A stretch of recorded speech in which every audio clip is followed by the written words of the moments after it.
Hello, friends and families, brothers and sisters on YouTube world.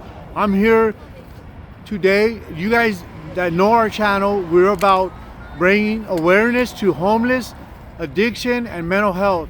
Right now, I'm here in Phoenix. We're still in Phoenix, you guys. So tomorrow we leave to Texas. Right now, I got with me.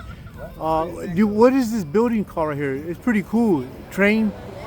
It's a mining museum. Oh, mining museum. Copper mining. Okay. One of the seas of Arizona. You Okay, know, copper, nice. citrus, whatever they are. So I'm here today with Barry. Barry, how you doing, Barry? I'm doing well today. Barry, my first question is, how old are you? I'm 68. 68. You know, yes, he does. It's, you know, the age is getting up higher and higher. There's a 55 plus support place to get you homes and whatnot. And you know, it was jam packed this summer. You know, I mean, 55 year old. There's a lot of old folks out there. Guess how old the oldest is that I interviewed? 77. Nope, 91. Nah, really? 91 years old. Was it a woman? A woman, Native American woman. Oh, okay. Yeah. And Because there was somebody, a guy with his mother. He was 90 something, I think, too. Yeah. Barry, so where are you from originally? Well, I've lived in Arizona for 51 years. 51 years. And I grew up in northern Minnesota. Minnesota? So you're used to the cold. Well, no, not anymore. Not anymore. I know Get down Minnesota. to 44 tonight. Hey, I know That's cold Minnesota to me. snows, right? That's cold to me, yeah. Oh, so you must be a Viking fan. Right here. Yes, sir. I knew it. Yeah. Yes. Nice. Old school. Yeah. Yeah. So, Barry, my second question is, what caused you to become homeless? They at my apartment that I've been living at for 5 years, they raised the rent usually about $50 a year per month, you know, and it went from last time I was paying $9.50 a month, $10.50 with everything else, and they raised it up to $14.99. So they kicked it up $550, you know, on my new lease. And I said, oh, I'm not going to do that. I mean, it was a nice apartment and stuff, but I said, I can't do that. Right. But I didn't realize how tough it was, you know, out there at the time and how much apartments had gone up so fast, you know. So, you know, I mean, I'm only living on my Social Security now, which is a decent amount, but I can't afford to pay $1,500 a month for a one-bedroom apartment. Can't do it. And then how are you going to eat? Yeah, you know, or drive or do anything, you know. So that's how I ended up here. Okay. My another question is, do you believe that it's dangerous to be homeless? Oh yeah. Yeah, it can be. It certainly can be. So I'm pretty sure you've seen some crazy things. I've known a lot of people that have, you know, it's dangerous. Excuse me, it's dangerous, but it's also very unhealthy. You know, I mean, I've known people that have died, you know, not necessarily murdered or anything, but, you know, they've died because it's an unhealthy environment, you know. You get infections, you get everything under the sun because it's hard to stay clean unless you have, you know, a bathroom to go to every day and whatnot, and wash up or take a shower or do whatever.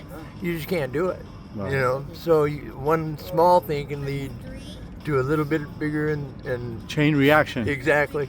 Exactly.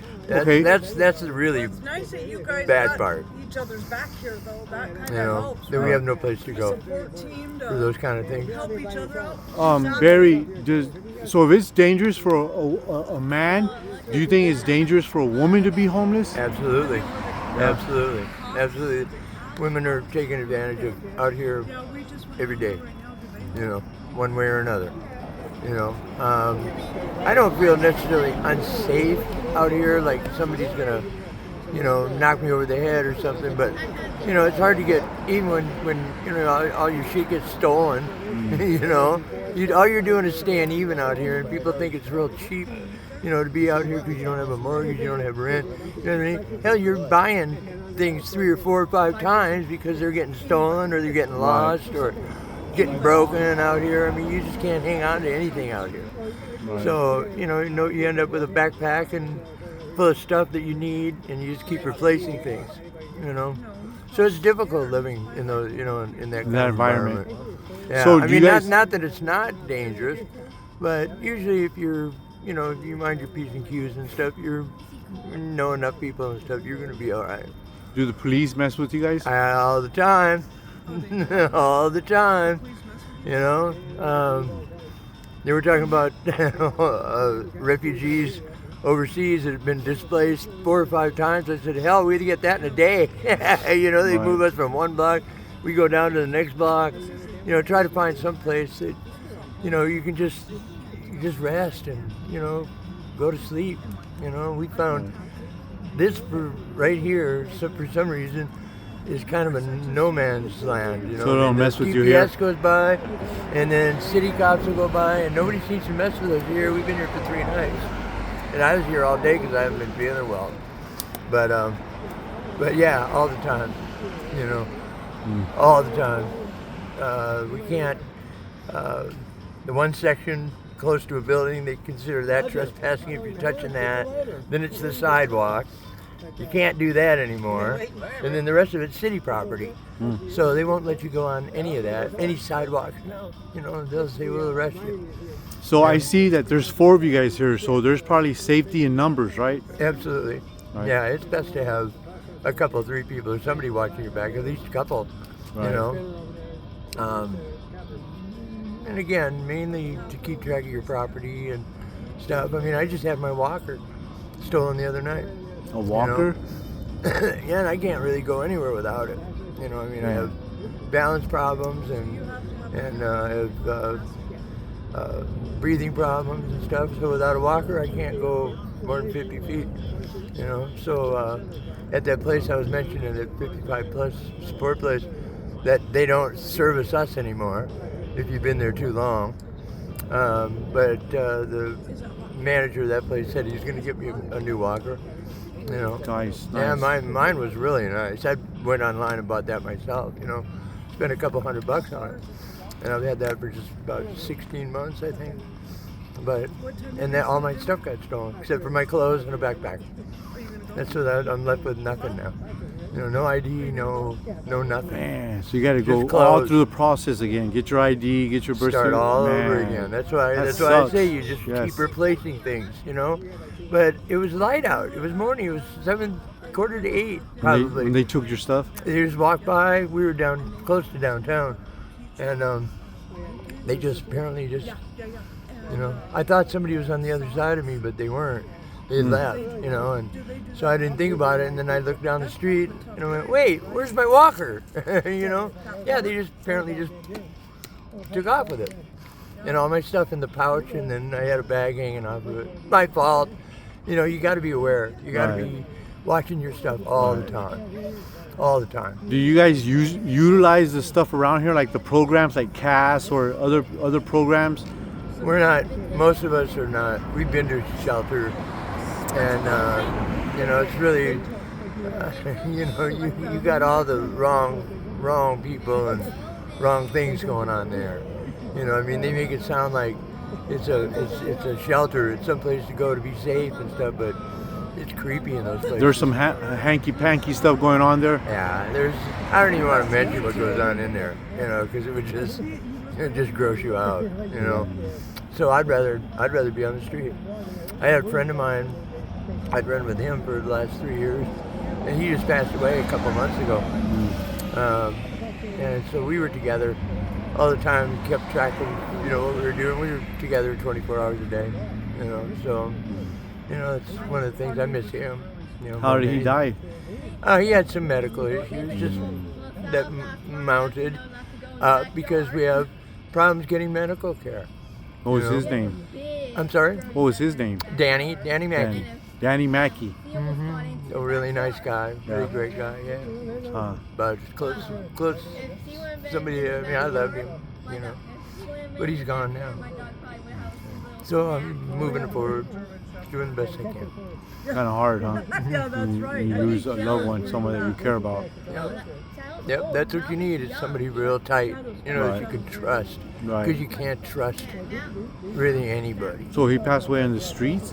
No, he was at he was in the hospital for about a month, almost 2 months, and he had stomach issues where he had a hole in his stomach, and his kidneys started shutting down, and then he had sepsis, and so they just said we can't operate on you, and we're just gonna give you dialysis, and your kidneys are gonna fail in any event. So, you know, they brought him to hospice, and I stayed with him for the last 3 or 4 days. And he was alive. I told him, you know, I'd stay with him. Good. So, So you were a good friend to him too then? you know, like I said, I loved him. But you What had can to you do? have You know, he was a really good friend. right? Right. So have you ever been married or do you have children? No, I have no children. I've been married twice. You've been married twice, no children. That's what No. No. And my marriages weren't a horrible thing or anything. They didn't have anything to do with this. You know, I'd been divorced from my second wife for 5, 6, 7 years, somewhere in there. And I had a career, you know, in banking. I have a degree and whatnot. So, you know, for a lot of years. But, you know, you make one mistake and then 2 mistakes and, you know, you're screwed. You know. So who did you work for? Work for Chase. Oh, Chase. Mhm. That's who I banked through. Yeah, there you go. They're good with military people. Are they? That's the reason I like them because they're like so awesome with military, Uh-huh. with veterans, yes. Yeah, I was with them for 20 years, and I worked Oh, nice. about 7 years with the American Express as a. The hell was I? I was a corporate credit analyst. That's what I was. Anytime you have analysts in a name, it means you don't do a lot. But so I had things going on. I just made some mistakes, and there you go. Just anybody can be homeless at any time. You know, One mistake. unless you're real secure, you know, you could be on your out on your own out here yourself. I've been noticing that on our interviews, I've been noticing that there's been a lot of elderly people. It's growing more and more. Like I was sharing with you before we started an interview, the oldest person I've interviewed was 91-year-old female, and the youngest was a 14-year-old female. But she finally got some help, so she's at a set-free ministry now. But you know, Good. it's crazy how from Good. just Well, it's probably because most of them are just living on their Social Security. I couldn't take it You know. because our dog would eat And the way things went with the housing in Phoenix, anywhere, and down in Tucson too, it just skyrocketed overnight. You know, I mean, if I didn't know much about it, and I was pretty much aware of what was going on, you know, I thought, but I wasn't. So I got stuck. You know, they're going to raise the rent $550. That's a lot. Not too many people can take that big a hit. You know. Hey Barry, where do you see yourself in 6 months? Now that Danny's gone, he wanted to be more on the street than I do. So hopefully in 6 months I'll have a place. Good. I'll have a place to live. Good. Yeah, even though I'm only living on Social Security, it's still a fairly decent amount because I did have a career and Right. did put money towards, Social Security. Right. So I got a healthy check. So I'll be able to get something done. Okay. You know, I would rather be with him hanging out on the street than having an apartment or something on my own. Right. You know. So I just hung out with him, and like I said, I'd rather be with him. We had good times. Right. You know, even though we were on the street, lived in a tent here and had pretty much everything we needed. We were very comfortable until they threw us out the street there. That was just a few blocks down from here in the zone. And that was a good time, So now that he's gone, I can just go ahead and Try to get a place. on my own. Yeah. Okay, good. Yeah, it'd be better than living on the street. Yeah, I'll find something. Okay, good. Well, Barry, I appreciate your time, letting us into your little world of the homelessness. That way we can get a better understanding. And our hopes is that we will bring awareness to. That's one more question. Sure. Do you have any? Are you struggling with any type of addiction? Yeah, Blues, fentanyl, those. blues. Okay. How about any mental health issues? No, not really. Okay. Not really. Not really. I have some physical problems with my feet, and I got bit by a spider, and so Oh, this knee man. is all blown out. Yeah. And my breathing issues, are constant. And I'm legally blind, so that creates problem. I mean, I can see you all right. I can see big picture, but I can't read anything or anything like that. But I get by. I get by. I got good friends, and they help me. So I hope your viewers at least will Yeah, you're giving us understand a little bit better of what goes yeah, on. you're out giving here. us a good insight of your world, and we appreciate you, Barry. Thank you for your time, and thank you for letting us, have a little time of your world. And I hope this is bringing awareness to our subscribers. Thank you so much, Barry. I appreciate it. You're And probably all gonna- your viewers, be patient with homeless people. We have a Yes, tough life out yes, here. We yes. don't need to be kicked while we're down. Yes. Thank you, Barry. I appreciate Thank you. you.